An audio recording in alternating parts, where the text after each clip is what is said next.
What I'm about to reveal will change the way you look at Vladimir Makarov forever. Two men shaped Makarov into the villain he becomes. Both of them died. Both of them were destroyed by the exact same enemy. And Makarov's entire war, everything he does in Modern Warfare 3 and everything that's coming in Modern Warfare 4 is him trying to make sure it never happens a third time. I didn't believe it myself at first, but there is too much evidence and too many coincidences for this connection to not be intentional. Let me prove it to you. If you watched any of my videos before, you will know I'm a Call of Duty nerd, and I go through every single piece of lore with a fine-tooth comb. And what I found buried in Makarov's backstory reveals something that connects the entire Modern Warfare rebooted universe together in a way that no one is talking about. Now let's take a look at Makarov's origin for a second, because the first father is the one most fans gloss over, and this is from Makarov's official biography. Vladimir Makarov was born before the fall of the Soviet Union in the suburbs of Moscow. As the son of a high-ranking politician within the Russian government, Makarov watched the Soviet Union crumble and taking his father with it. The bright-eyed, intelligent boy woke up one morning to his father's body hanging. Think about that. A child waking up to find his father dead by suicide, and the biography tells us Makarov came to despise his father's weakness as well as the failures of the Soviet Union, which had brought about his father's death. He vowed not to make the same mistakes. And this matters a lot because this single moment defines everything that happens for Makarov's entire life. What young Makarov internalized that morning: his father was weak, the Soviet Union was weak, weakness killed both of them, and he would never be weak. But there is a detail no one's talking about. The Soviet Union didn't just collapse, it was pushed. Pushed by the West. Pushed by the Western powers that spent decades undermining Soviet power, and those are the exact same forces that destroy his father's world, and by consequence, destroyed his father. The West killed Makarov's first father by destroying the country his father served, and Makarov, even as a boy, understood that concept. Now we're going to get into why Barkov is important, because the lore says something pretty important. In 1998, at 18 years old, Makarov joined the Russian military, a natural soldier with a talent for strategy. However, after basic training, his reputation as an up-and-coming soldier turned sour when he volunteered to serve under General Roman Barkov, a radical Russian general who was already known for operating outside the Kremlin's authority. Makarov didn't get assigned to Barkov, he chose Barkov. He actually sought out the most radical, most uncompromising commander in the Russian military and asked to serve under him. This was a son looking for a father, a boy who watched his real father hang himself for weakness, deliberately placing himself under the command of a man who does the exact opposite of weakness. Barkov defied authority. Barkov seized territory by force. Barkov never backed down.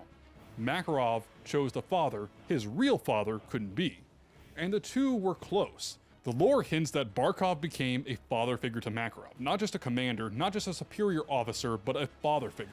The strong father Makarov chose to replace the weak father he was given. Then 1999 happened, the invasion of Urzikstan. Makarov served alongside Barkov during the entire occupation, father and chosen son, reshaping the map of the world through force of will, from one man's actions. And for a brief moment, Makarov had what he was looking for. Well, let's dive into it for a second, because there's evidence outside the lore that Activision knows exactly how important this father figure connection is. During Modern Warfare 3's development cycle, the voice and face actor for General Barkov came back. He recorded himself in scenes, he was physically present during production, and then silence. We have not heard much else about it other than the fact that he was there. No official announcement, no confirmed role, no details about what those scenes contain. Just the fact that Barkov's actor was on set recording new material for Modern Warfare 3, and the studio has said almost nothing. But what's interesting is that recorded footage of Barkov from Modern Warfare 3 was never used. It's going to show up in Modern Warfare 4, I'd be willing to bet. I didn't believe it myself, but there is too much evidence and too many coincidences that Activision wrote the father figure connection into Makarov's official biography. That kind of silence isn't an accident, it's the kind that is being used for a future setup. But here's where everything changes. The Urzikstan Liberation Force rose up in 2019. Farah Karim and her fighters took back their home, and the ULF was bankrolled by the West, the exact same Western powers that had pushed the Soviet Union to collapse. The CIA, the US military, British SAS, the same forces that had destroyed Makarov's first father. When you put it together though, the pattern is undeniable. Two fathers with the same enemy and the same outcome. It all lines up very well, but I want you to think about what this looks like from Makarov's perspective. He chose Barkov specifically because Barkov was strong enough to survive what his real father couldn't. And then that exact same force that destroyed his real father came back and destroyed his chosen father too. The enemy adapted. The enemy seemingly followed him. And the enemy proved that even strength wasn't enough. It was about force of will. Now, what the official lore says about Makarov's reaction is interesting. Recognizing traces of the Soviet Union's failures, once again, Makarov pleaded with his superiors to reclaim Urzikstan, disgusted by the international mockery the ULF had made of Russian powers. He was disgusted, not disappointed, not concerned, disgusted. The same word you would use for someone who would watch something sacred be desecrated twice by the same person. And then the Kremlin's response to Makarov is what broke him. The Kremlin, who had not sanctioned Barkov's invasion of Urzikstan to begin with, refused to reclaim the area. They stripped Makarov of all military honors and kicked him out of the military. The radical was cast out. The remnants of Barkov's forces were cast out. Makarov didn't just feel betrayed by the Kremlin, they felt that the Kremlin was too weak to take the steps necessary to show their strength, too weak to act. The same weakness that killed his biological father, the exact same weakness that defined the Soviet Union's collapse. The Kremlin had the power to reclaim Urzikstan, and they chose not to use it. And to Makarov, that is the textbook definition of weakness. The same weakness that had already killed everyone he had respected. Now think about what this does to him. 3 institutions, 3 failures of strength. The Soviet Union was too weak to survive. Barkov was strong, but the world was too weak to let him win. And the Kremlin was too weak to act when it mattered most. The pattern repeats and repeats and repeats, and Makarov decides in that moment he will not be the 4th failure. He stops looking for fathers and decides that if no one else will do it, he will.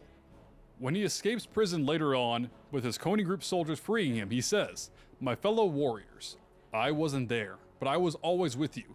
Since then, our enemies have grown stronger. The ULF have stolen back control of Urzikstan.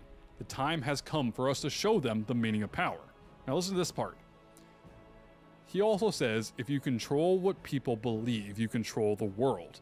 And this is our weapon. We will use it as a tool of war to restore the glory to Russia. The real Russia.